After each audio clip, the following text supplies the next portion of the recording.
మా latest videos కోసం మా ఈ తెలుగు న్యూస్ ఛానల్ సబ్స్క్రైబ్ చేసి గంట సింబల్ యాక్టివేట్ చేసుకోండి. రేపు మార్గశిర పౌర్ణమి. దీనినే కోరల పౌర్ణమి అని, దత్త జయంతి అని అంటారు. ఈ రోజున స్నానం చేసే నీటిలో ఈ ఒక్కటి వేసుకొని స్నానం చేస్తే మీ ఒంట్లో ఉన్న సర్వరోగాలు నశించిపోతాయి. మీ శరీరానికి నూతన ఉత్తేజం వస్తుంది.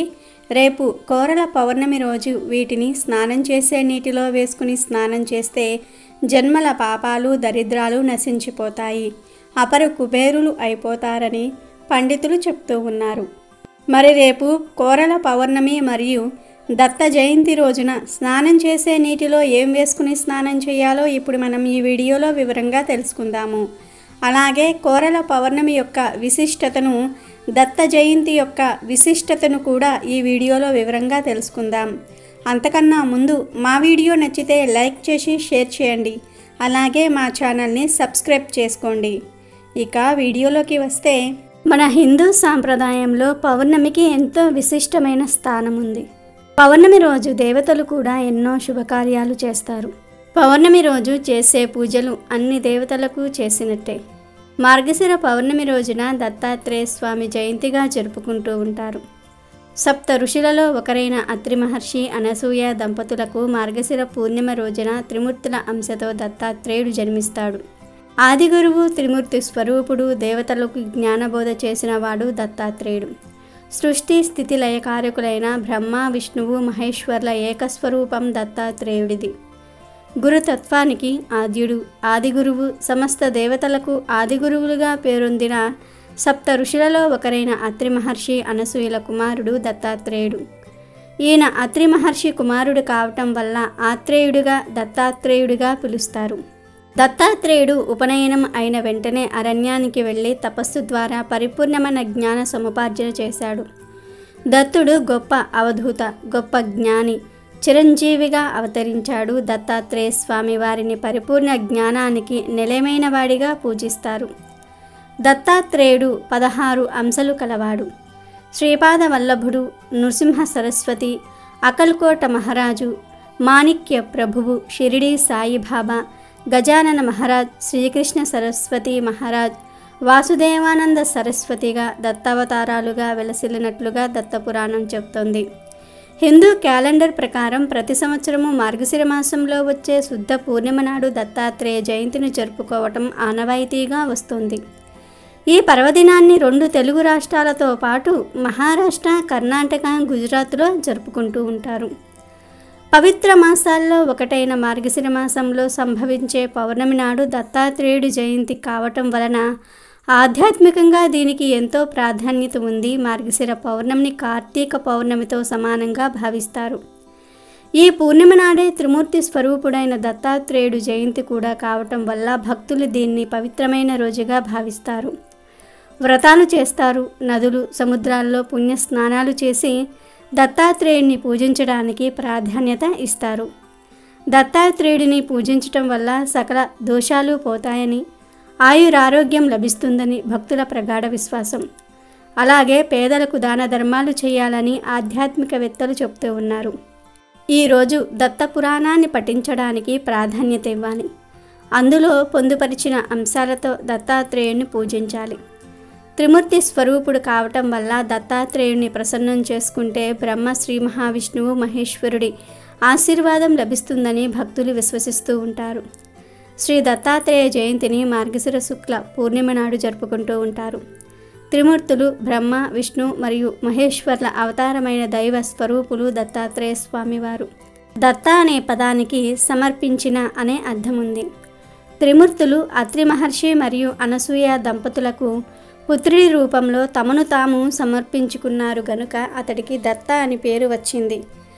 అతడు అత్రి కుమారుడు కాబట్టి తన పేరు ఆత్రేయ అయ్యింది. దత్తాత్రేయుడు అంటే బ్రహ్మ, విష్ణు, మహేశ్వర్ల అంశలతో కూడిన అవతారమూర్తి. ఉపవాసము, జపం, ధ్యానం, పారాయణము, ప్రార్థనలు, భజనలు, వేడుకలు జరుపుకునేదే ఈరోజు. దత్త జయంతి రోజున తెల్లవారుజామునే భక్తులు నదీ స్నానం లేదా ఏటి స్నానం చేస్తారు. దత్తాత్రేయునికి షోడశోపచారాలతో పూజ చేస్తారు. జప ధ్యానాలకు ఈరోజు ప్రాముఖ్యం ఇస్తారు. దత్తాత్రేయుని యోగ మార్గం అవలంబిస్తామని సంకల్పించుకుంటారు. ఈరోజు దత్త చరిత్ర, గురు చరిత్ర, అవధూత గీత, జీవన్ముఖ గీత, శ్రీపాద వల్లభ చరిత్ర, నృసింహ సరస్వతి చరిత్ర, షిరిడి సాయిబాబా చరిత్ర, శ్రీదత్త దర్శనం వంటివి పారాయణం చేస్తారు. ఈరోజు ఉపవాసం ఉండటం కూడా ఆనవాయితీనే. సాయం వేళల్లో భజనలు చేస్తారు. దత్తాత్రేయ ఆలయాలలో ప్రత్యేక పూజలు చేస్తారు. అలాగే మార్గశిర మాసంలో వచ్చే పౌర్ణమిని కోరల పౌర్ణమి అని కూడా అంటారు. ప్రతి సంవత్సరం మార్గశిర పౌర్ణమి రోజు కోరల పౌర్ణమి జరుపుకుంటూ ఉంటారు. హిందూ పురాణాల ప్రకారం కార్తీక పౌర్ణమి నుండి మార్గశిర పౌర్ణమి వరకు యమధర్మరాజు తన కోరలు తెరుచుకుని ఉంటాడు.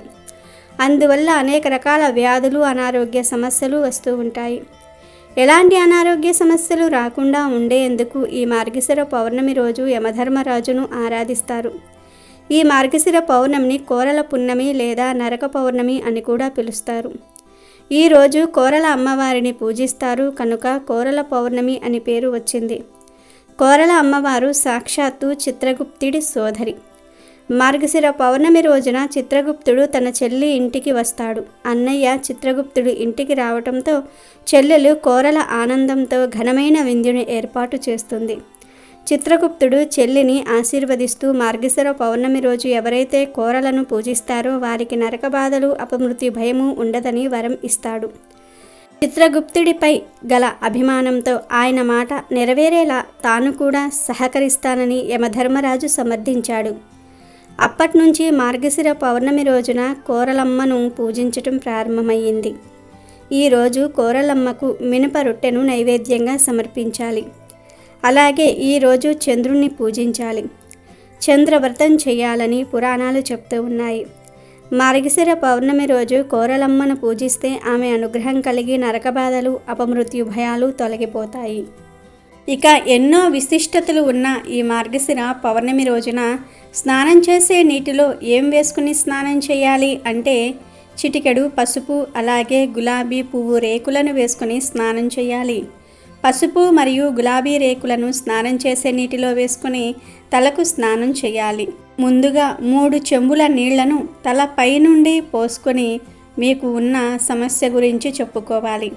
ఈ పౌర్ణమి బ్రహ్మ, విష్ణు, మహేశ్వరులకు చాలా ఇష్టమైన పౌర్ణమి.